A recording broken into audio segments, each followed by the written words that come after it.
इंद्रवीरवरदान विठ्ठल श्री ज्ञानदेव पंढरीनाथ भगवान माऊली ज्ञानेश्वर महाराज जगद्गुरु तुकाराम महाराज छत्रपती शिवाजी महाराज ऐसे काहो करा न काही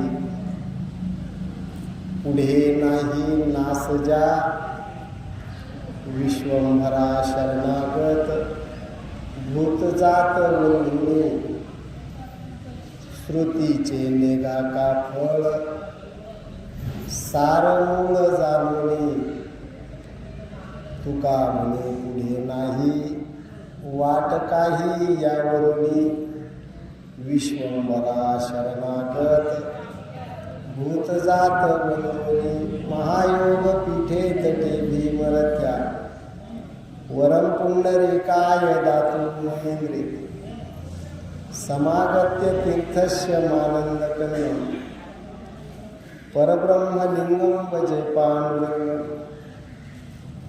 शरच्चंद्रबिंबाननं चारुहासं लसत्कुण्डलाक्रान्तगण्यस्थलाङ्गं जपारागबिंबाधरं कन्यनेत्रं परब्रह्मलिंगं भजे पांडुरंगं नागेंद्रहाराय त्रिलोचनाय भस्मांगरागाय महेश्वराय नित्याय शुद्धाय दिगंबराय तस्मै नकाराय नमो शिवाय जयांचे केले आस्मरण होय सकळ विद्येचे अधिकरण तेची वंदू श्रीचरण श्री गुरूंचे ते नमस्कार होऊन आता ऐशे काहो करा काही पुढे नाही नासजा विश्वंभरा शरणागत भूत जात वंदनी श्रुतीचे नेघा का फळ सारमूळ जाणूनी तुका म्हणे पुढे नाही वाट काही यावरून प्रस्तुत प्राप्त प्रसंगी प्रवचन विषयासाठी घेतलेला अभंग जगद्गुरु जगद्वंदे संत शिरोमणी संत सम्राट देवीचे सुप्रसिद्ध साधू वारकरी संप्रदायाची शान हिंदुत्वाचा सन्मान भारतीय संस्कृतीची शान असणाऱ्या तुकोबारायांचा 4 चरणाचा शाश्वत अशाश्वतातला फरक सांगणारा जीवाला यथायोग्य मार्गदर्शन करणारा. निरूपणाला सुरुवात करण्यापूर्वी या ठिकाणी थोडासा परिहार कैलासवासी सौभाग्यवती मातोश्री सत्यभामाबाई भास्करराव सानप या मातोश्रींना आज आपल्यातून जाऊन 1 वर्ष पूर्ण झालं. त्यांच्या प्रथम पुण्यस्मरणाच्या निमित्तानं असणारी ही सेवा आत्यंतिक दुःखाचा प्रसंग जीवनामध्ये असतो.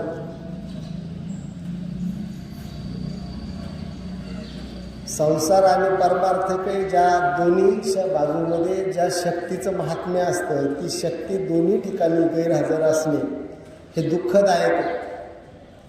संसारात यश देते ती भक्ती हे स्त्रीलिंगी आणि संसारात यश देते ती शक्ती ही स्त्रीलिंगी आहे. स्त्री ही दोन्हीकडे महत्त्वाची आहे, लक्षात ठेवा.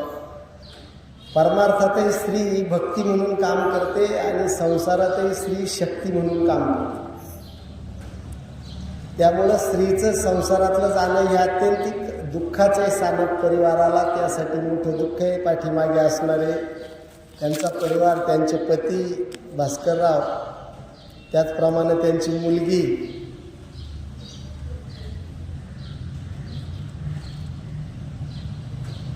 अर्चना, पुतणे, दीर, भाया आणि बाकीची सर्व त्यांचे भाऊ बहिणी या सर्वांना हे मोठं दुःख झालेले. संसाराच्या दुःखातून सावरण्याच्या शक्तीला परमार्थ फक्त शुभेच्छा देऊ शकतो. एरवी संसारातलं दुःख हे जीवाला त्याच्या पद्धतीनं कर्मधर्म तुम्हा असावे कल्याण या माझे वचन आशीर्वाद या न्यायाने जीवाला ते प्रत्येकाला ज्याच्या त्याच्या परीनं सहन करावं लागतं. संसारातल्या जीवाला कोणतंही औषध नाही सापडत जे त्याला त्या संसारातल्या दुःखातून बाहेर काढत. शाश्वताच्या श्रवणासाठी माणसं सहसा बसत नाहीत. सुखाच्या प्राप्तीसाठी अखंड माणसं प्रयत्न करतात. आणि अखंड प्रयत्न करून सुद्धा सुखाच्या प्राप्तीचा अंतिम मेळ असा होतो का अखंड दुःख प्राप्त करतात. माझे माझे म्हणून मी म्हणून माणसं पुढे चालत राहतात आणि काही ना काही शोधण्याचा प्रयत्न करतात. पण संसारामध्ये कोणतंही सुख सापडणार नाही याची ग्वाही, नीट ऐका, याची ग्वाही संतांनी जीवाला दिलेली का संसारात सुख हे सापडणारच नाही. का तर ते तेथे मुळातच नाही. पण संसार करू नका असं मात्र संत कधीही सांगत नाही.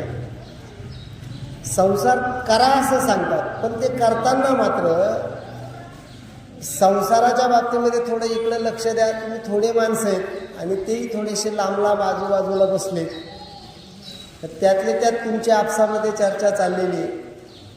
कसं असतं, एखादा विधी असतो, त्या विधीमध्ये काही शास्त्र असतं आणि तो शास्त्राधारानं तो विधी सिद्ध झाला नाही, तर ज्या जीवाच्या श्राद्धेसाठी आपण इथं जमलो आहोत त्या श्रद्धेचा भंग होतो. लक्षात ठेवा. जर आपली जीवावर श्रद्धाच नसेल तर आपल्या जगण्याला काही अर्थ नाही. श्रद्धा नसेल तर भगवंत गीतेमध्ये सांगतात काहीही प्राप्त होणार नाही. आणि जर श्रद्धा असेल तर भगवंत सांगतात जगातलं अशक्य ते शक्य करिता सायास, असाध्य ते साध्य करिता सायास. पण त्याच्या पाठीमागचं कारण एकच आहे, श्रद्धावानम लभ्यते ज्ञानम. म्हणून एखादी गोष्ट श्रद्धेनं श्रवण केली पाहिजे. एखादी गोष्ट आलीच आहे नशिबाला असं समजा थोड्या वेळासाठी की आपल्याला प्रवचन ऐकायची इच्छा नाही असं समजून चालतं. पण आपण भाग्यवान आहोत का आपली इच्छा नसताना सुद्धा भगवंताने आपल्या नशिबामध्ये प्रवचन थापले असं गृहीत धरा. त्याचं कारण असं असतं, ज्या वेळेला आपल्याला देवाची आठवण करायची गरज असते त्यावेळेला देव आपल्याला आठवत नाही. त्यावेळेला आपण देवाकडे तशी तक्रार करतो का देवा आता तू कुठे सापडशील. पण भगवंत प्रत्येक जीवाला आपलं नाम, आपल्या नामाचं महात्म्य, आपल्या नामाचं सामर्थ्य, आपल्या नामाची शक्ती त्याच्यापर्यंत पोहोचवण्याची इच्छेना अनिच्छेना दोघांनाही व्यवस्था करतो. लक्षात. देवाला असं वाटतं का तू म्हणायला नको मी होऊन तुझ्यापर्यंत आलो नाही. ज्ञानेश्वरी स्मशानापर्यंत येते. माणसं मेल्यानंतर स्मशानात जातात, पण मेल्यानंतर माणसं स्मशानामध्ये गेल्यानंतर विधीला येणाऱ्यांसाठी दशक्रियेच्या दिवशी ज्ञानेश्वरी तिथपर्यंत येते. याचं काय कारण आहे का त्या मरणाच्या भयातून मुक्त करण्यासाठी ज्ञानेश्वरी तत्पर आहे, भगवंत तत्पर आहे, संत तत्पर आहे, जीव परांगण. जीव त्याच्यासाठी पासून बाजूला गेलेला आहे. का बाजूला गेलेला आहे तर जीव मोहाने वेढलेला आहे. ज्या सुखाकारणे देव वेडावला तिकडे जीव जात नाही आणि ज्या सुखासाठी जीव वेडा झाला आहे तिथपर्यंत घरापर्यंत ज्ञानेश्वरी. लक्षात ठेवा, घरं पंढरपूरच्या मंदिरापर्यंत नाही आहेत. वर्षातून एक दिवस माणूस पंढरपूरला जायला कानकूच करतो आणि आपल्या कुठल्या आप्त स्वकीयाच्या ज्याच्यापासून आपलं हित झालेलं आहे, ज्याच्यावर आपली श्रद्धा आहे, अशा जीवाच्या विधीच्या वेळेला कधीतरी आपल्याला प्रवचन ऐकण्याची वेळ येते. माणसं तिथं सुद्धा विसंगत असतात. लक्षात ठेवा, विसंगती हे दुःखाचं कारण आहे. परमेश्वर कधीही होऊन कोणाला दुःख देत नाही. ज्याला पोहता येत नाही त्याला गंगेचा पूर वाहून नेतो, पोहता येणाऱ्याला गंगा बुडवत नाही. हा नियम आहे. पाणी होऊन कोणाला बुडवत नसतं, पाणी होऊन कोणाला मारत नसतं. पाणी हे तारक आहे, जल हे तारक आहे, जल हे जीवन आहे. पण त्याच्यामध्ये विष टाकून तुम्ही पित असाल तर त्याच्यामध्ये पाण्याचा काही दोष नसतो. का पाण्याचा दोष असतो? पाण्याचा काही दोष नसतो. तुम्ही विष कालवले आपल्या संसारामध्ये, आपल्या दुःखामध्ये. आपण स्वतः विष कालवल्यानंतर आपल्याला दुःख प्राप्त होते, तुकोबाराय सांगतात. आणि म्हणून संसाराच्या बाबतीमध्ये अनासक्त असणं आणि विन्मुख असणं याच्यामध्ये थोडा फरक आहे. थोडा शांततेने विचार करायची गोष्ट आहे. संत संसाराच्या बाबतीत विन्मुखता सांगत नाही, अनासक्ती सांगतात. अनासक्तीचं स्वरूप असं आहे, अनासक्ती म्हणजे संसारी असावे असूनी नसावे. भगवंत गीता या स्टेजला सांगतात. समजून घ्या प्रसंग. काय झालं, एकाचं लग्न ठरलं म्हणजे त्याच्या त्यानेच ठरवलं. तुम्हाला थोडक्यात दृष्टांत सांगतो. दृष्टांताशिवाय विवेचन यशस्वी होत नाही म्हणून. ठरवलं म्हणजे त्यानेच ठरवलं. वास्तविक पाहता त्याने बापाला विचारलं नाही, काही नाही, करता झाला, मोठ्या नोकरीला लागला, शहरामध्ये राहिला, शेजारी पसंती पडली आणि एक मुलीशी लग्न ठरवलं, पत्रिका बी छापली आणि डायरेक्ट पत्रिका छापून पत्रिका वाटायलाच गावाला आला आणि देवाला पहिली ठेवून बापाला दुसरी दिली पत्रिका. आता मुलगा सामर्थ्यवान झाला म्हटल्यावर वडिलांचं काही त्याच्यावर तक्रार राहिली नाही. ठीक आहे, तू बळकट मोठा तहसीलदाराच्या हुद्द्यावर गेला, तुझं लग्न ठरवण्याच्या तू समर्थ झाला, माझी तुझ्या बाबत काय भूमिका असेल नसेल त्या भूमिकेला काय अर्थ राहिला नाही. जीवनामध्ये संसारामध्ये देवाची भूमिका जेव्हा जीव विसरतो तेव्हा जीव दुःखाला कारणीभूत होतो आणि संसारामध्ये यशस्वी करण्यामध्ये बापाची भूमिका मुलगा विसरतो तेव्हाच तो अनाथ व्हायला कारण होत असतो. लक्षात ठेवा, महत्वाची भूमिका जिथे विसरली जाते. त्यानं पत्रिकाच बापाच्या हातामध्ये दिली. ती पत्रिका बापाच्या हातावर दिल्यावर बापानं ती पत्रिका पाहिली, त्यानं शेजारी भाऊबंधांना वगैरे सगळ्यांना सांगून टाकले की आपल्या मुलाचं अमुक अमुक तारखेला लग्न आहे, अमुक वेळेला हा विधी आहे, तमुक वेळेला हा विधी आहे, अमक्या दिवशी हळद आहे, तमक्या दिवशी शिवविवाह आहे. हे सगळं सांगितल्यावर त्या न्यायानं सगळं लोक जमले. लग्न वगैरे वराड अगदी बसलं, गाड्या वगैरे सगळ्या लक्झरियस केल्या आणि हॉलला आपण गेलो. त्या हॉलमध्ये सगळा विवाह वगैरे झाल्यावर महत्त्वाचा विधी असतो तो शिवपूंजन. बरं का, लक्षात ठेवा, तिथं सुद्धा आपल्या पूर्वीच्या ऋषी मुनींनी शिवत्व असा शब्द टाकला. काय म्हणतात त्याला? शिव पूजन, असं आपण त्याला शिवपूंजन म्हणतो. त्याची शिवपूजा असते म्हणजे परमेश्वर सांगतो का ज्या संसारामध्ये तू जाणार आहे पण ही शिव ओलांडताना हा शिव विसरू नको. लक्षात, किती मर्माचं ज्ञान तिथं भरलेलं आहे. त्याच्याही पेक्षा पुढचा विधी तुम्हाला सांगतो. विवाहामध्ये एकत्र बसल्यानंतर त्या फायनल शिवपूजा जेव्हा त्याच्यावरती चढवली जाते त्यावेळेला वान नावाचा एक विधी असतो ना, वान म्हणतात त्याला. आणि त्या वानामध्ये राम नामाचा जप असतो. हा, म्हणजे तिथेही त्याला आठवण देतात का बाबा ज्या दुःखाच्या संसारामध्ये तू जाणार आहे पण ज्याच्यामुळं जाणार आहे त्या ह्या रामाच्या नावाला मात्र तू विसरू नको, असं स्पष्ट सांगितलेलं असतं. मग सजवला, बोल्यावरती कपडे घातले, मंडोळ्या बांधल्या, बाशिंग बांधलं आणि घोड्यावर बसवलं आणि मिरवणुकीला निघाला. नीट आहे का? जेव्हा नवरदेव मिरवणुकीला निघाला त्यावेळेला पहिलं मंदिर गावामधलं शिव मंदिर समोर आलं, घोड्यावरून उतरवला आणि आतमध्ये गेला. प्रशस्त असा हॉल होता, एकदम प्रसन्न वातावरण होतं आणि शिवाचं मंदिर, शिवालय एकदा पाहिलं का माणसाला शांत समाधानी वाटतं. आणि मग त्या मंदिरामध्ये गेल्यावर तिथे एक कीर्तनाची कॅसेट चालू होती महाराज.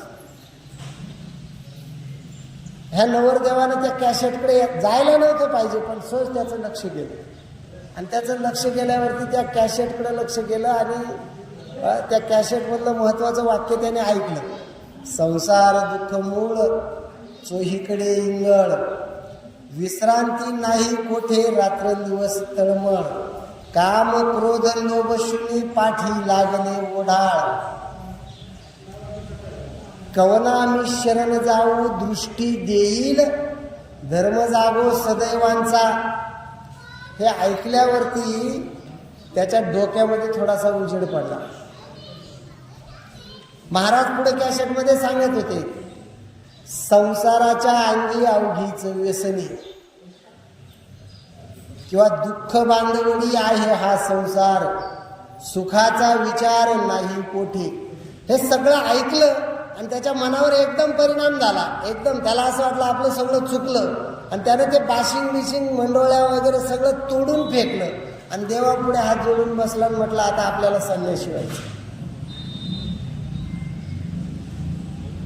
2 गाणे 4 गाणे 5 गाणे बाहेरचे नाचणारे थकले बा.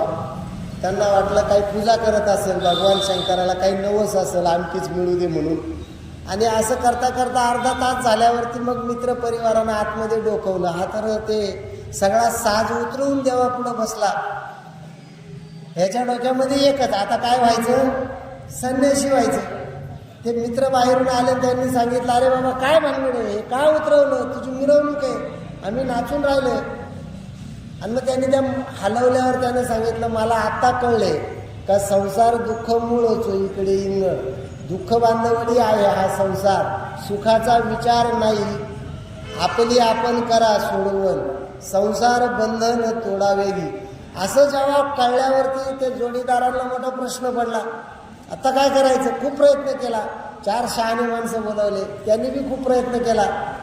शेवटी असं करता करता नवरदेव काय येत नाही म्हणून तक्रार मंडपापर्यंत गेली आणि हॉलच्या दारावर जगाला नमस्कार करीत उभ्या असलेल्या बापाला सांगितलं का पोरगं लग्न लावायला तयार नाही. प्रसंग चिंतनपूर्वक आहे का? बापाला मोठा प्रश्न पडला, असं कसं झालं? बाप रागा आला आणि त्याने त्याचं बखाड धरलं, बाहेर ओढून काढला आणि सांगितलं का रे, आता तुला कळलंय का संसार दुःखाचा आहे? ज्या दिवशी लग्न ठरवलं मला विचारलंय, मुलगी पाहायला गेला मला विचारलंय, पत्रिका छापली मला विचारलंय, पत्रिका आणून माझ्या हातामध्ये दिली, याचा अर्थ मुलगी पाहणारा तूच आहे, पसंत करणारा तूच आहे, संसार स्वीकारणारा तूच आहे, पत्रिका माझ्या हातात आणून देणारा तूच आहे. आणि आता ऐन बोल्यावर चढण्याच्या वेळी तुला संसारातून वैराग्य प्राप्त झालं ना, आत्ताशी ब्रह्मज्ञानाची प्राप्ती झाली, पायातलं खेटर काढलं आणि सांगितलं लग्न लावतो का फटकून काढू? कशासाठी सांगितलं मी? दोन्ही बाजूला सैन्य उभं राहिले. नीट ऐका, भगवंत गीता कधी सांगतात, दोन्ही बाजूला सैन्य उभं राहिले. समोरून कौरवांची फौज आहे 11 अक्षनी, पांडवांची फौज आहे 7 अक्षनी. एवढी दोन्ही फौजा उभ्या राहिल्या आहेत. रथ, पहिल्या अध्यायाचा 21व्या श्लोकातला उत्तरार्ध, रथावरती बसल्यावर अर्जुनानं भगवान कृष्णाला आज्ञा दिली. खरं द्यायला पाहिजे होती का? आज्ञा द्यायचं काम आहे का त्याचं? नाही. पत्रिका आणून बापाच्या हातात देणं योग्य आहे का? वाटा द्यायला पाहिजे होती का? नव्हती द्यायला पाहिजे, पण दिली. आणि आता लग्न करायला नाही म्हणतो. रथात बसला आणि रुबाबात भगवान शंकराला सांगितलं, भगवान कृष्णाला सांगितलं, स्थान योरू बयोरमध्ये रस्तम स्थापयती मेचूत. आज्ञा दिली अर्जुनानं, लहान असून अपात्र असून. अशा आज्ञा दिल्यावर भगवान कृष्णाने रथ ढळवला आणि दोन्ही सैन्यांच्या मधोमध नेऊन रथ उभा केला. कोणाच्या ऑर्डरने? अर्जुनाच्या. खरी ऑर्डर कोणी द्यायला पाहिजे? भगवंताने. पण ऑर्डर दिली कोणी? अर्जुनाने. आणि मग दोन्ही सैन्यांच्या मधोमध फोनवाले, सर थोडे थांबा ना. हो सर, त्या सरांना थोडं थांबवा ना, थोडा फोन थांबवा ना सर. त्या रथ मध्यभागी उभा राहिल्यावरती मग अर्जुनानं दोन्ही बाजूला बघितलं आणि बघितल्यावरती मग त्यानं निरीक्षण केलं आणि श्रीकृष्णाला तो दाखवतो, हे भीष्माचार्य आहेत, माझे पंजोबा आहेत, माझं कुळ यांच्यामुळे जगलेले आहेत, हे द्रोणाचार्य आहेत, हे माझे गुरु आहेत. आज मी जो अर्जुन म्हणून जगाच्या पाठीवर उभा आहे, मला धनुर्योद्धा म्हणून जगामध्ये जो सन्मान आहे, मला जी किंमत आहे, ही या द्रोणाचार्यांमुळे, त्यांच्या ज्ञानामुळं मी द्रोणाचा पार्थू केला, त्यांच्यामुळे मी एवढा मोठा झालो. ते पलीकडे जे उभे आहेत ते दुर्योधन आहेत, तो माझा मोठा चुलत भाऊ आहे, माझा आप्त आहे. देवा, यांना मारायचंय का? भगवान श्रीकृष्ण म्हटले यांनाच मारायचं. अर्जुन म्हणला, देवा यांना मारायचंय, हे तर माझे आप्त आहेत, यांची माझी काय दुश्मनी आहे? भगवान कृष्णाची तर आईस्क्रीम व्हायची पाळी आली. आता काय करायचं? यानं धनुष्य टाकून दिलं, रथातून खाली उतरला आणि भगवंताला सांगतो, देवा येर आगवे गोत्रज माझे, आता मी यांना मारणार नाही. हे एवढं पाप मी कुठं फेडणार? भगवान श्रीकृष्ण सांगतात, बाळा, ज्या वेळेला पांचाळीला जिंकण्याचा पण होता, धनुष्य ठेवलं होतं, मासा फिरत होता, मी त्या दरबारामध्ये हजर होतो, कर्णही त्या दरबारामध्ये हजर होता. तू स्वतः धनुष्य विचारलं, मला विचारलं नाही विचारलं. तू स्वतः धनुष्य उचललं, धनुष्याला बाण लावला, मत्स्ययंत्राचा भेद केला, पांचाळीला जिंकलं, घरी गेला, आईच्या समोर भिक्षा ठेवली. भिक्षा पाहिल्यामुळं आई म्हटली 5 वाटून घ्या. वाटून घ्या ठरल्यावरती 5 जणांची पत्नी केली. एवढा संसार उभा केला. इंद्रप्रस्थाची जंगलाची वाटणी मिळवली. ती जंगलाची वाटणी मी द्वारकेहून सगळा पैसा आणून तुला ती उभी करून दिली. तिचं सुंदर नगरी बांधून दिली. माझी सुभद्रा नावाची बहीण पाहिली, तुला आवडली, ही पण मला दे म्हणला, ती पण मी तुला बलरामाशी भांडण करून दिली. एवढा मोठा संसार उभा केला. नंतर त्या इंद्रप्रस्थाची पूजा सुरू केली. त्या पूजेसाठी दुर्योधनाला स्वागत अध्यक्ष म्हणून बोलवलं तर बोलवलं. त्याला रुबाबात फिरून सगळे बंगले दाखवले. काही गरज होती का? त्याला सांगितलं हा काच महाल आहे, हा पाणी महाल आहे, हा जल महाल आहे. माणूस संसार दाखवतो ना. हे पाटाखालचं क्षेत्र आहे, हे पाटावरचं क्षेत्र आहे, हा आमचा बंगला आहे, ही आमची गाडी आहे, ही आमची माडी आहे. हे सगळं कशासाठी दाखवलं? बरं, दाखवलं तर दाखवलं, त्याचा अपमान बी केला. मी हे करायला सांगत होतो का तुला? नाही. बरं, केला तर केला अपमान. त्या इंद्रप्रस्थामध्ये दरबार इतका सजवला का जिथं फरच्या दिसायच्या तिथं प्रत्यक्षात पाणी असायचं, जिथं पाणी दिसायचं तिथं प्रत्यक्षात फरची असायची, जिथं भिंत दिसायची तिथं प्रत्यक्षात दरवाजा असायचा, जिथं दरवाजा दिसायचा तिथं प्रत्यक्षात भिंत असायची. आणि अशा महालामध्ये त्या मय सभेमध्ये तू दुर्योधनाला घेऊन गेल्यावर तो गेल्या पहिल्यांदाच भिंतीला धडकला. कारण तिथं काय दिसत होतं? दरवाजा दिसत होता, पण प्रत्यक्षात तिथं काय होती? भिंत होती. भिंतीला धडकला, त्याचा मुकुट खाली पडला, तो पाठीमागं फिरला. पाठीमागं फिरल्यावर त्याला असं वाटलं की तिकडे फरची दिसते, त्याच्यावर उभं राहू, म्हणून त्याच्यात पाय टाकायला गेला. तर ते पाणी होतं, त्या पाण्यात पाय पडला आणि तो गुडघ्यापर्यंत बुडाला. द्रौपदी सज्जावर महालामध्ये उभी होती. महालावरून ती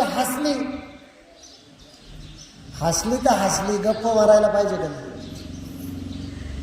महाराज एकनाथ महाराजांनी लिहून ठेवले, अशी ही थट्टा भल्या भल्याशी लावी ते संसार त्याचा प्रेरक आहे. हसली आणि हसली तर हसलीवरून म्हटली, आंधळ्याचे पोरगे आंधळच दिसते. श्रीकृष्ण म्हणला याच्यातलं काही मी तुम्हाला करा म्हटलं होतं का? मग त्या दिवशी दुर्योधनाने शपथ खाली, दुर्योधनाने प्रतिज्ञा केली का हे पांचाळी, मी दुर्योधन धृतराष्ट्राचा मुलगा तुला दाखवून देईल. काय दाखवून देईल? आंधळ्याच्या पोरांना डोळे असतात. बर, इथंही मिटलं का? नाही. मग तुमचा घरभरणीचा सोहळा पाहिल्यावर, इंद्रप्रस्थाची पूजा पाहिल्यावर दुर्योधनानं विष्णुयाग केला. हा विष्णुयाग केल्यानंतर त्या विष्णुयागामध्ये धर्माला निमंत्रण दिलं आणि निमंत्रण दिल्यावर त्यानं धर्माला सांगितलं का आता विष्णुयाग पूर्ण झाला, तुझ्या यज्ञामध्ये मी स्वागत अध्यक्ष होतो, माझ्या यज्ञामध्ये भांडणं तर मोठेपणासाठीच आहे ना. का? त्याच्या लग्नात पत्रिकेत माझं नाव नाही. भांडणाचं कारण काय? त्याच्या पत्रिकेत माझं नाव नाही. लाईट नाही का बॅटरी नाही, काय नेमकं नाही. भांडणं अहंकारासाठीच होतात. आणि मग दुर्योधनानं सांगितलं आपण क्षत्रिय आहोत, धर्म म्हणला आहोत, मग क्षत्रियानं जुगार खेळली पाहिजे म्हटला. काय म्हटला? क्षत्रियानं जोडणार आहे का?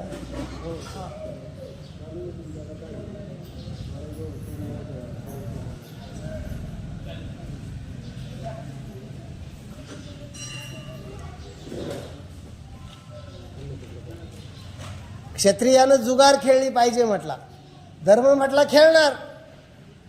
भगवान श्रीकृष्णाचा प्रश्न आहे अर्जुनाला, जुगार खेळणं हा क्षत्रियाचा शौर्याचा जरी गुण असला तरी जुगार खेळणं जीवनामध्ये योग्य आहे का?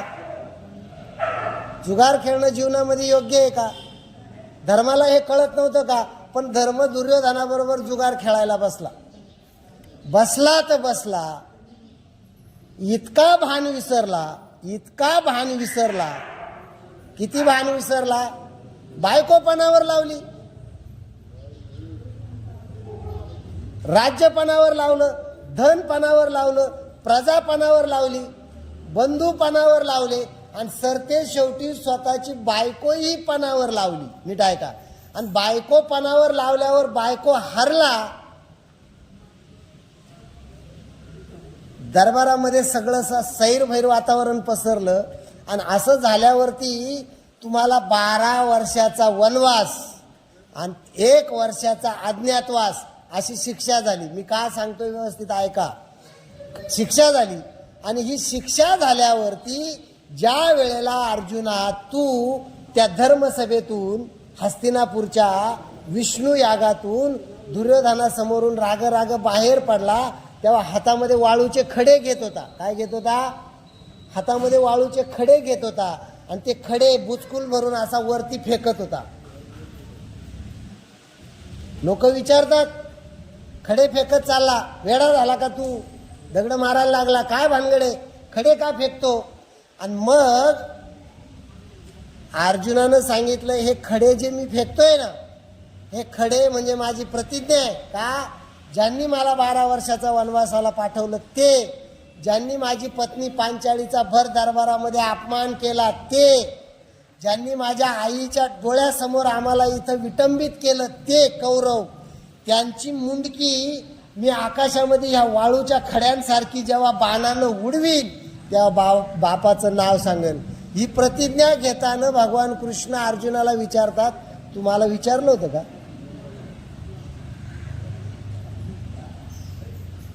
लग्नाचा दृष्टांत लक्षात आहे ना? पत्रिका छापली, मुलगी पसंत केली, गाड्या ठरवल्या, हॉल ठरवल्या, बाप विचारतो मुलाला, तुम्हाला विचारलं होतं का? भगवान श्रीकृष्ण सांगतात, लग्न केलं, जुगार खेळला, इंद्रप्रस्थ बांधलं, मय सभा बांधली, दुर्योधनाचा अपमान केला, खडे आकाशात फेकले, प्रतिज्ञा घेतली. संपूर्ण धर्मसभेमध्ये तू प्रतिज्ञा घेतली का यांची मुंडकी वाळूच्या खड्यासारखी वर उडवील? हे मला विचारलं नाही.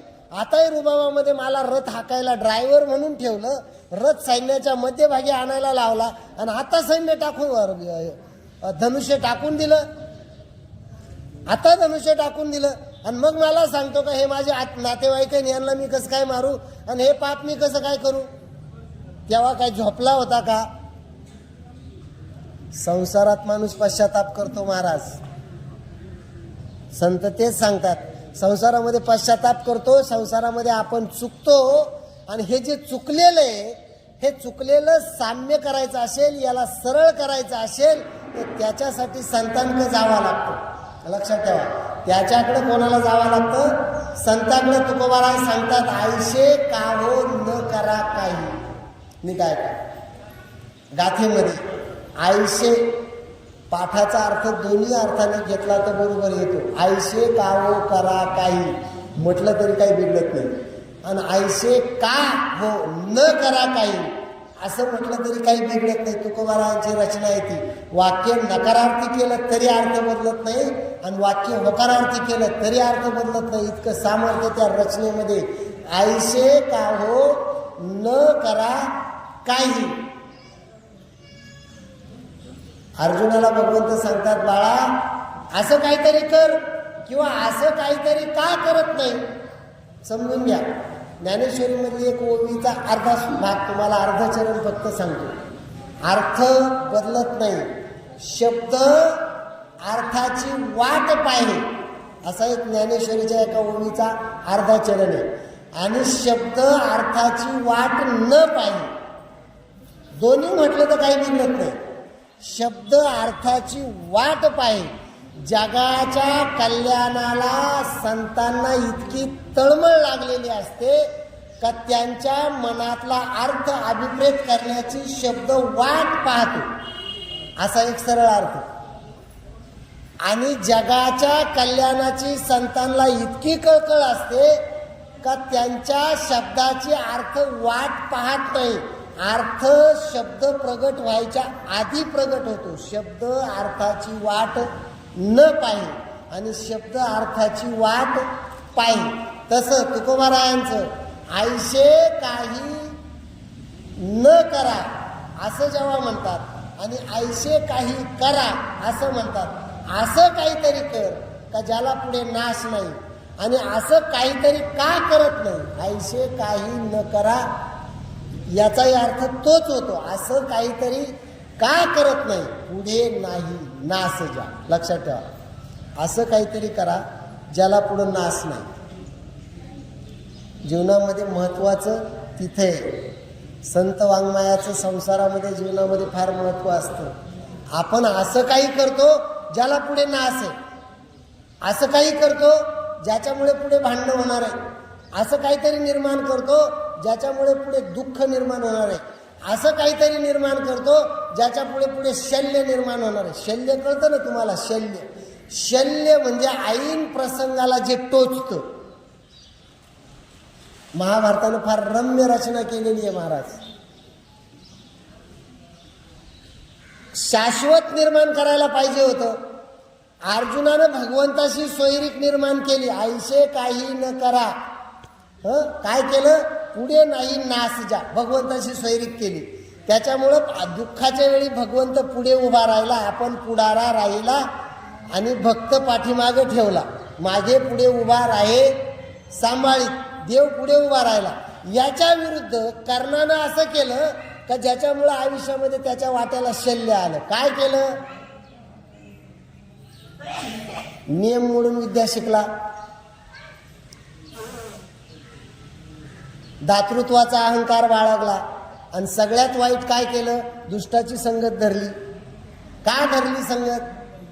दुष्टाची, छोट्याशा स्वार्थासाठी. त्या छोट्याशा स्वार्थासाठी कर्णानं जी दुष्टाची संगत धरली.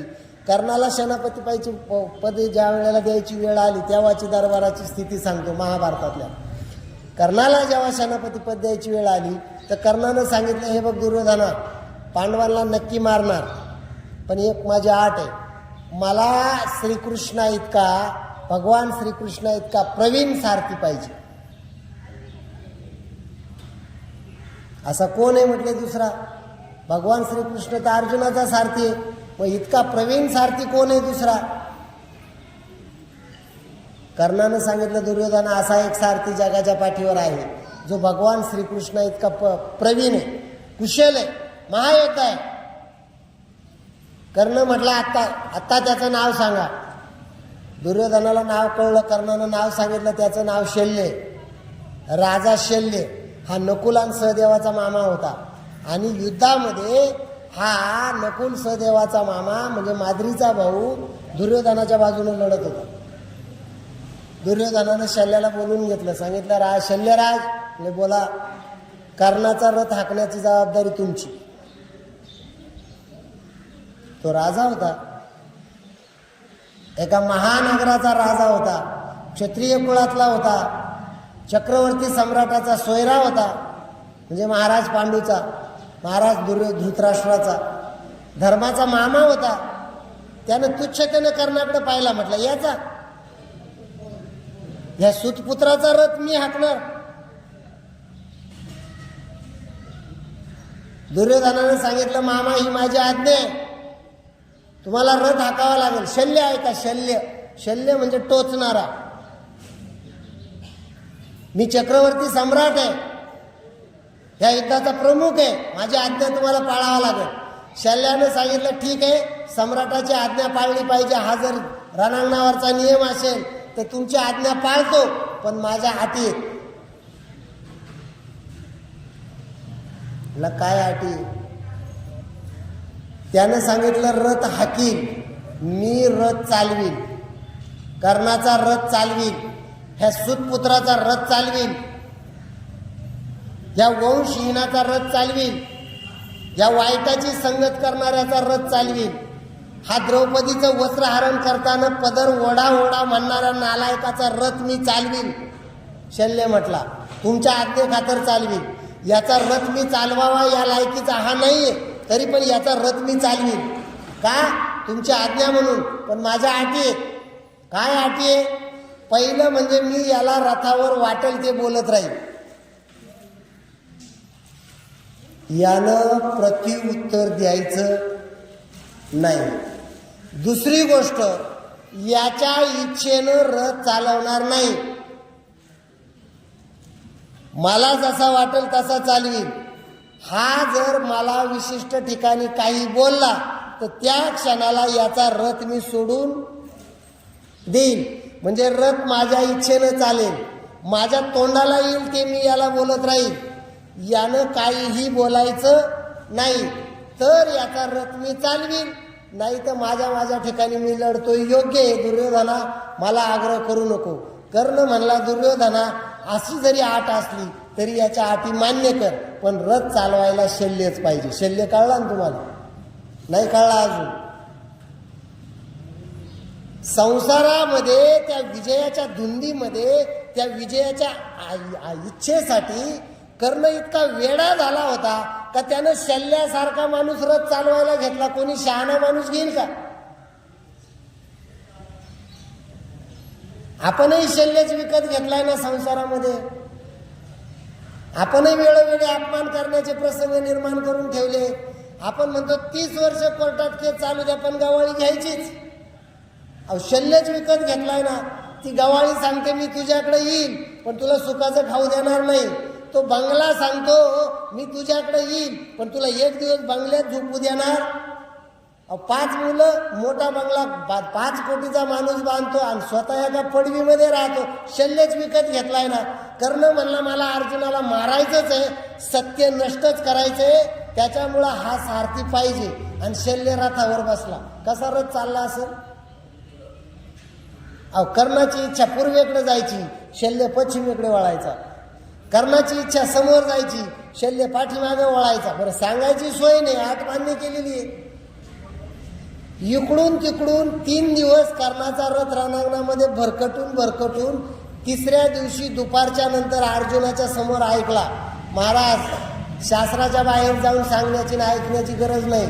महाभारतानं इतके सुंदर प्रसंग सांगितलेले, इतके सुंदर दृष्टांत सांगितलेले, इतक्या सुंदर कथा सांगितलेल्या आहेत का जिकडं वळायचं नाही तिकडं वळवतो, त्याचं नाव शल्य. जिथं थांबायचं नाही तिथं थांबवतो, त्याचं नाव शल्य. शल्याचा शुद्ध मराठीत अर्थ होतो काटा. आणि काट्याचं काम काय आहे? काट्याने काटा काढणे. दिसताना काटा उपयोगी दिसतो, पण काट्यानं काटा निघत नाही, लक्षात ठेवा. काट्याने काटा काढताना पहिल्या काट्याच्या शेजारी दुसरा काटा खुडतो, असा नियम आहे. आणि मग कुरूप होतं. कर्णाच्या मनामध्ये, संसारातल्या माणसाच्या मनामध्ये कुरूप, याला संपवणारच म्हणतो, किती बी अडचणी येऊ द्या. तिसऱ्या दिवशी कर्णानं रथ अर्जुनाच्या समोर आणला. अशा ठिकाणी आणला का जेव्हा अर्जुनाचा रथ उंचावर होता आणि समोरच्या लवणामध्ये पाण्याची दलदल झाली होती, कर्णानं शल्याचा रथ शल्यानं उचलला आणि कर्णाचा रथ अर्जुनाच्या समोरच्या त्या गाळात आणून उभा केला. आणि मग शल्य अर्जुनाला काय म्हणला माहिती का? का रे, 3 दिवसापासून लय बाता मारतो ना, म्हणला मला अर्जुन दाखव, मला अर्जुन दाखव, मला अर्जुन दाखव, मी खरा क्षत्रिय, मला एकदा दाखव तर खरं. आणि मग शल्यानं सांगितलं, हा बघ आता समोर अर्जुन आहे तुझ्या, तू खरा क्षत्रिय नाहीच आहे, तुझी ती लायकीच नाही, तुझी ती हिंमतच नाही म्हटलं अर्जुनाबरोबर लढण्याची. पण तरी सुद्धा तू म्हणतो तर आता तुला त्याच्या समोर आणले.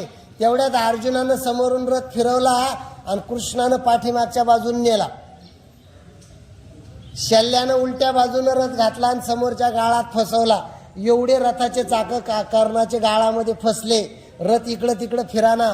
अर्जुन विरुद्ध बाजूला, अर्जुनावर बाणांचा मारा चालू, रथ जागचा हलाना. कर्णानं सांगितलं, अरे अर्जुन तिकडे गेलाय, विरुद्ध दिशेनं माझ्यावर बाण मारतोय, तू सारथी आहे का हैवान आहे, सैतान आहे का पूर्वजन्मीचा शत्रू आहे, माझा रथ इथून काढ आणि अर्जुनाच्या समोर घे.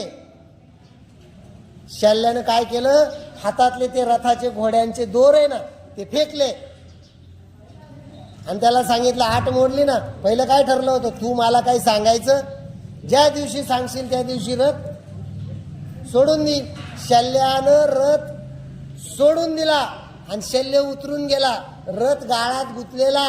अर्जुनाच्या पाठीमागून बाणांचा मारा चालू.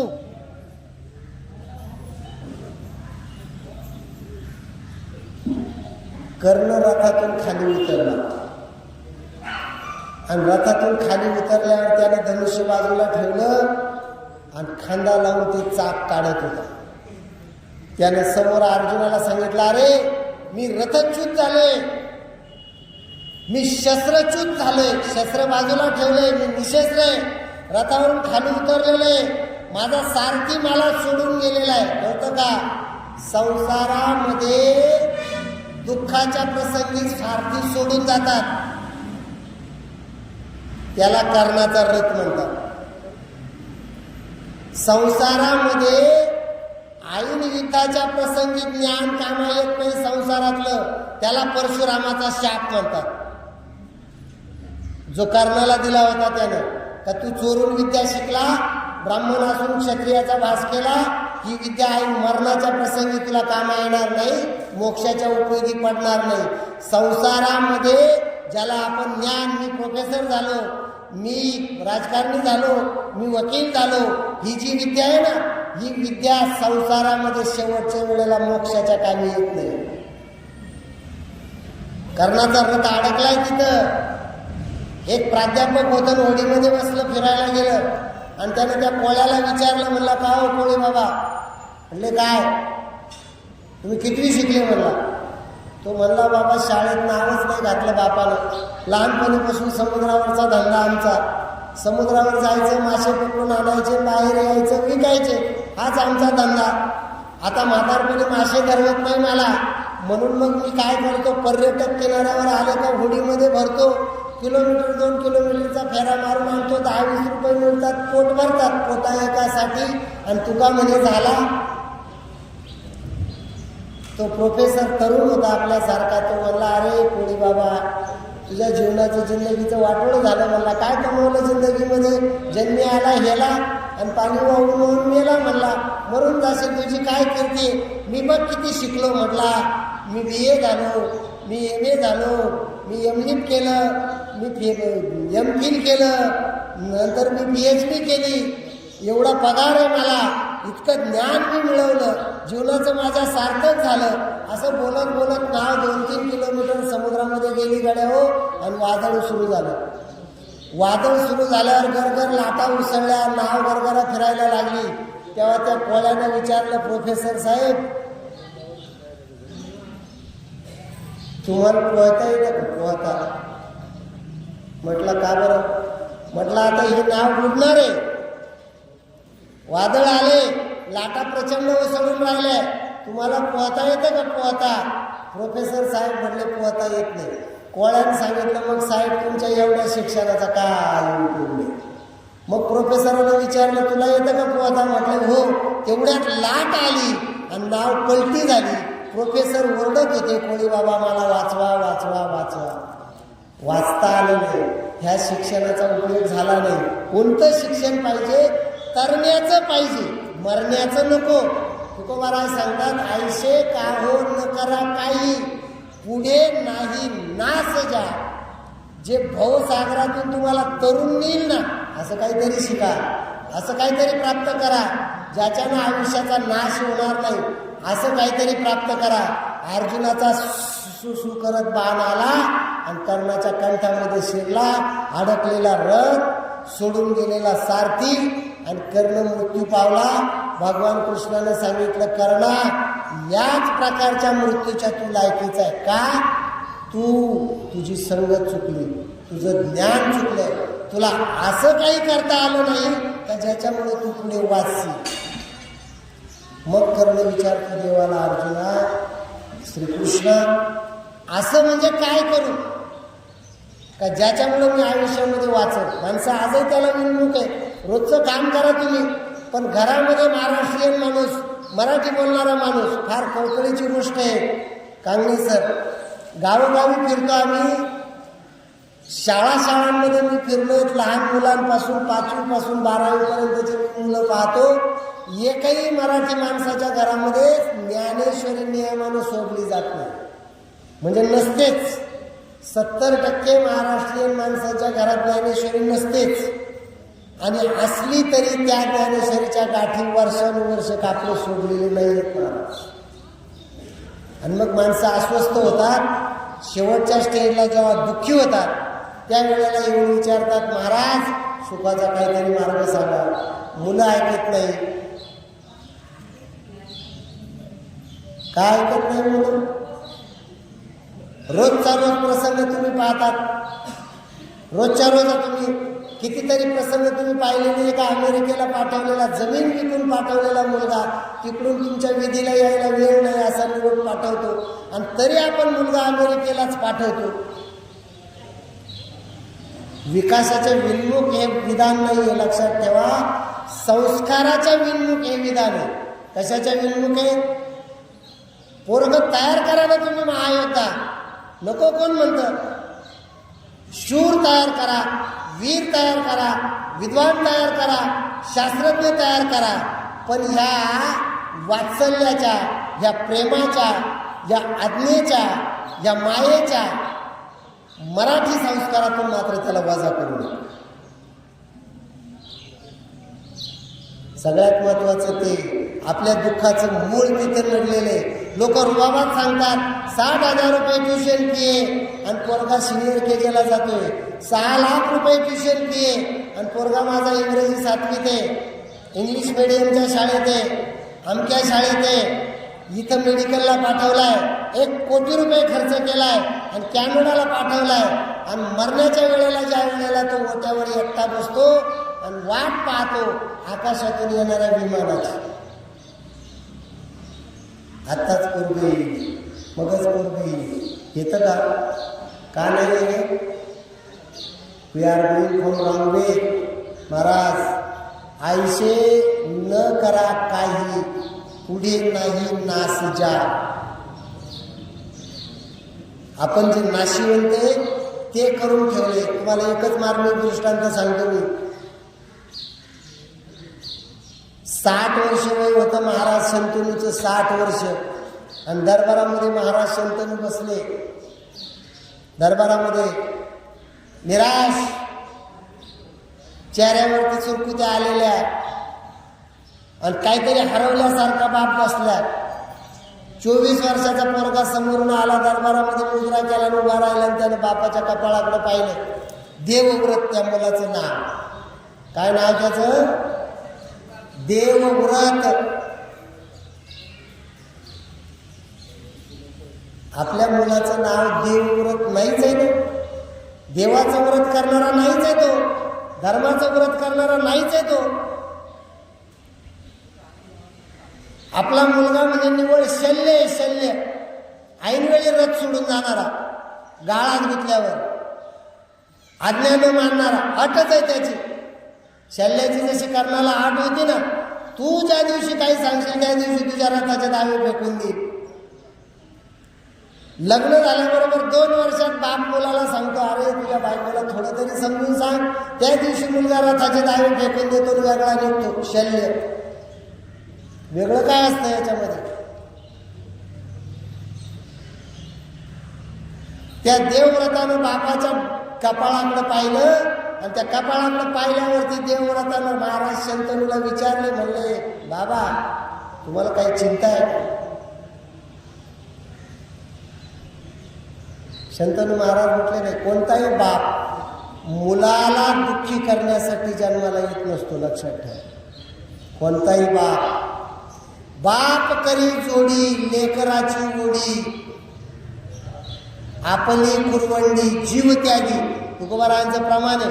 बाप हा सगळा संसारामधला जो काही ओढाताण करतो, हे दुःख अंगावर घेतो, हे शल्य सहन करतो, हे मुलाच्या सुखासाठी करतो. बाप करी ओढी लेकराची जोडी, आपली कुरवंडी तनु त्यागी. जीव द्यायला बाप मुलाच्या सुखासाठी तयार असतो. आणि तो मुलगा बापाकडे बघत नाही शल्ल्यासारखा. देवव्रतानं विचारलं, बाबा तुम्ही निराश दिसताय. शंतनूने सांगितलं, नाही बाळा, मी निराश नाही. देवव्रत म्हणला, महाराज मी 24 वर्षाचा आहे, जाणता मुलगा आहे, मला कळतं मला बी जगातलं काही दुःख, काही त्याच्या खाण्याखुणा कळतात. मला बापाचा चेहरा वाचता येतो. मुलगा तो पाहिजे महाराज, त्याला बापाचा चेहरा वाचता आला पाहिजे. आणि बाप तो पाहिजे, त्याला मुलाचं भविष्य वाचता आलं पाहिजे. नीट आहे का? बाप तो ज्याला मुलाचं भविष्य वाचता येतं, आणि मुलगा तो ज्याला बापाचा, आणि ज्याला बाप कळला त्याला आईचं वेगळं महत्व सांगायची गरज नसते. देवव्रतानं सांगितलं, बाबा मला तुमचा चेहरा वाचता येतो, मी 3 दिवसापासून पाहतो, तुम्ही सिंहासनावर बसतात पण चेहऱ्यावर स्मित नाही, कपाळावर आठ्या आहेत, खाली तळपायाच्या अंगठ्याच्या नखांकडे फक्त पाहत असतात. काहीतरी नाराजी तुमच्या मनामध्ये, काहीतरी दुःख तुमच्या मनामध्ये. बाबा सांगा, ज्याचा 24 वर्षाचा करता मुलगा आहे, ज्याच्या हातामध्ये धनुष्य आहे, जो गंगेचा पुत्र आहे, ज्यानं धनुष्य हातात घेतलं तर इंद्राला घाम फुटतो, ज्यानं धनुष्यावर बाण चढवला तर ब्रह्मलोक थरथरा हलतो, ज्यानं प्रत्यंचेचा टणत्कार केला तर कैलास लोकाला घाम फुटतो. असा 24 वर्षाचा कर्तबगार मुलगा असताना जर बाप सिंहासनावर खाली मान घालून बसत असेल तर मी तुमचा मुलगा असण्याला काय अर्थ आहे? असं म्हणणारा मुलगा पाहिजे का नाही? खरंच असं म्हणणारा मुलगा पाहिजे का नाही? अहो, मी LLB झालेला मुलगा आहे तुमचा, 27 वर्षाचा, आणि बाबा तुम्ही रडत बसलाय तिथं. काय पाहिजे तुम्हाला मला सांगा? असं म्हणणारा मुलगा ज्या दिवशी तुम्ही घडवाल ना, त्या दिवशी तुम्ही जगातले सगळ्यात मोठे शिक्षक, तुम्ही जगातले सगळ्यात मोठे पारमार्थिक आहे, तुम्ही जगातले सगळ्यात भाग्यवान आहे असं समजा त्या दिवशी. आणि असा घडवता येत नसेल ना तर आपला परमार्थ चुकलाय, आपली ज्ञानेश्वरी वाचणं चुकले, आपल्याला गाथेचा अर्थ कळणं चुकले. शंतनूने सांगितलं, देवव्रता तू फार आग्रह केला तर सांगतो, मी खरोखर दुःखात आहे. मोठी गंमत आहे महाराज. शंतनू म्हटला मी खरोखर दुःखात आहे. देवव्रताने सांगितलं, बाबा दुःखाचं कारण सांगा. या क्षणाला तुमची दुःख निवृत्ती केली नाही तर तुमचा मुलगा म्हणून नाव नाही सांगणार.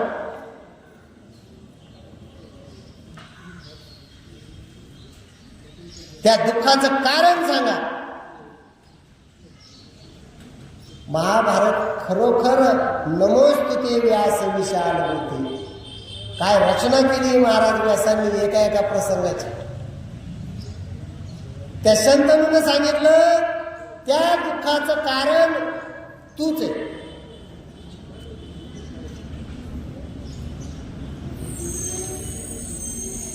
देवव्रत म्हणला, मी त्या दुःखाचं कारण आहे. कसा? मी काय पाप केलंय बाबा? मी सांगितलेल्या मातृ आज्ञेप्रमाणे पितृ आज्ञेप्रमाणे शिकलो. मी ना दारू पिणार आहे, मी ना गुटखे खाणार आहे, मी ना जुगार खेळणार आहे, मी ना तमाशा पाहणार आहे, मी ना त्या बोलूच का आता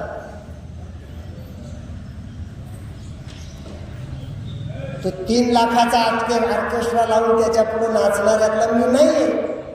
काय कोणाचा?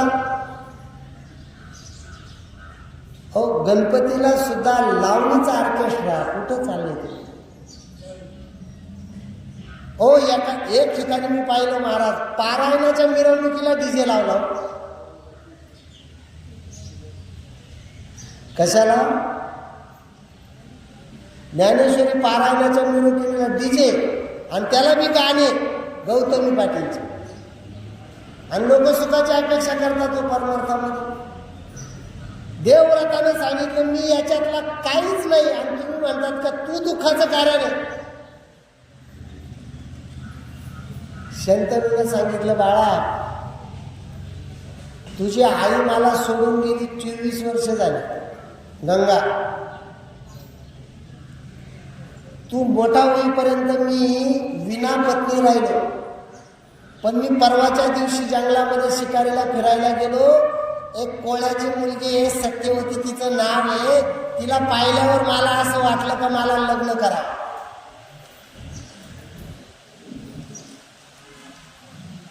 मग देवव्रत म्हणला, बाबा तुमच्यासारख्या महाराजांना सम्राटाला पोरगी द्यायला एक कोळी नाही म्हणतो, असा कोण कोळी येतो?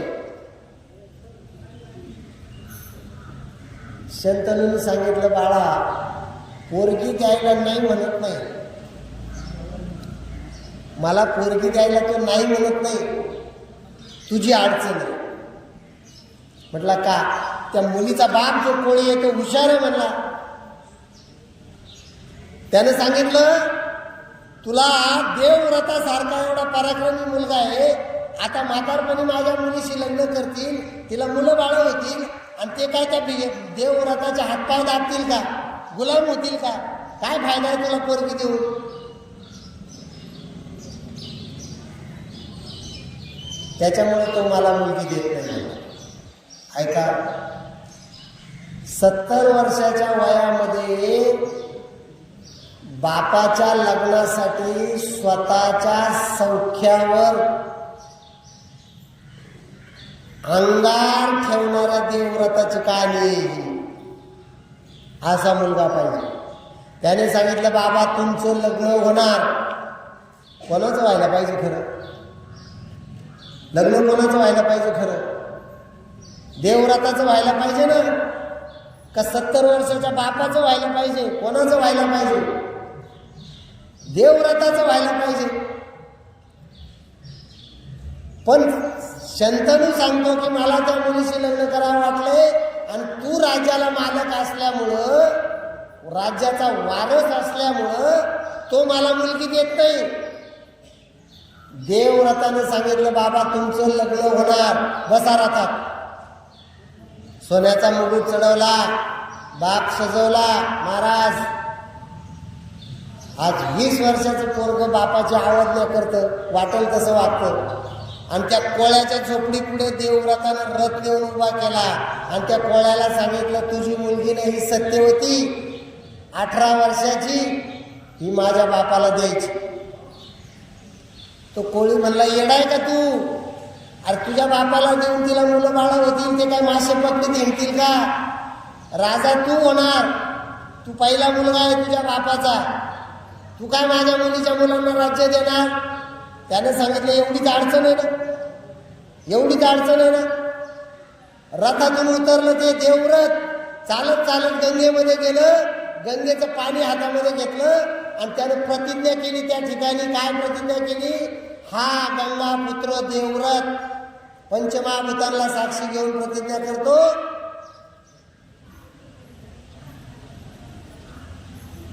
माझ्या बापाचं वडिलोपार्जित वारसा हक्कानं येणारं या हस्तिनापूरचं राज्य या माझ्या सावत्राईच्या मुलांना मिळेल. आणि त्यानं गंगेमध्ये पाणी सोडलं, आणि त्या कोळ्याच्या पाया पडला, आणि म्हणला, आजोबा आता तुझी मुलगी माझी आई झाली, तिचेच मुलं राजे होती, आता तरी माझ्या बापाबरोबर हिचं लग्न लावून देतो ना. तो कोळी म्हणला, येडाय का मी?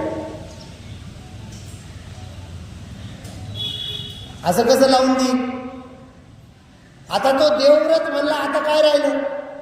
आता मी राज्यावरचा हक्क सोडला ना, आता दे ना तुझी पोरगी माझ्या बापाला.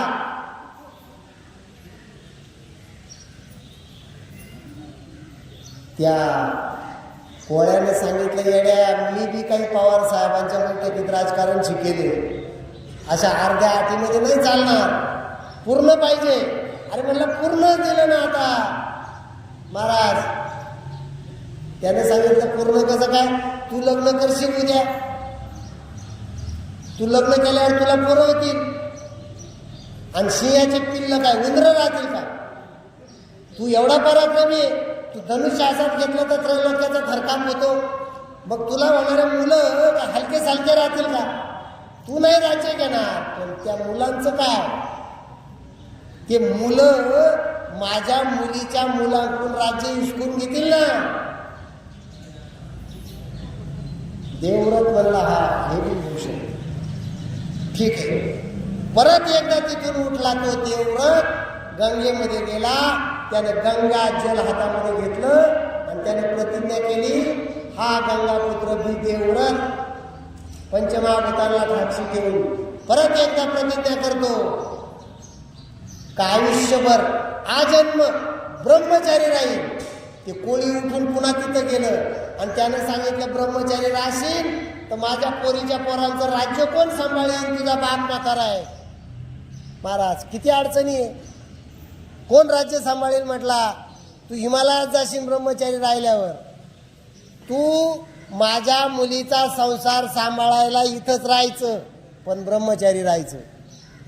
देवव्रतानं ती बी प्रतिज्ञा केली का बाबा आजन्म ब्रह्मचारी राहीन आणि तुझ्या मुलीचा संसार पूर्ण करून देईल, शेवटपर्यंत सांभाळील. इतक्या भीषण प्रतिज्ञा त्यानं बापाच्या सुखासाठी केल्या म्हणून त्या देवव्रताचं नाव काय पडलं, भीष्म.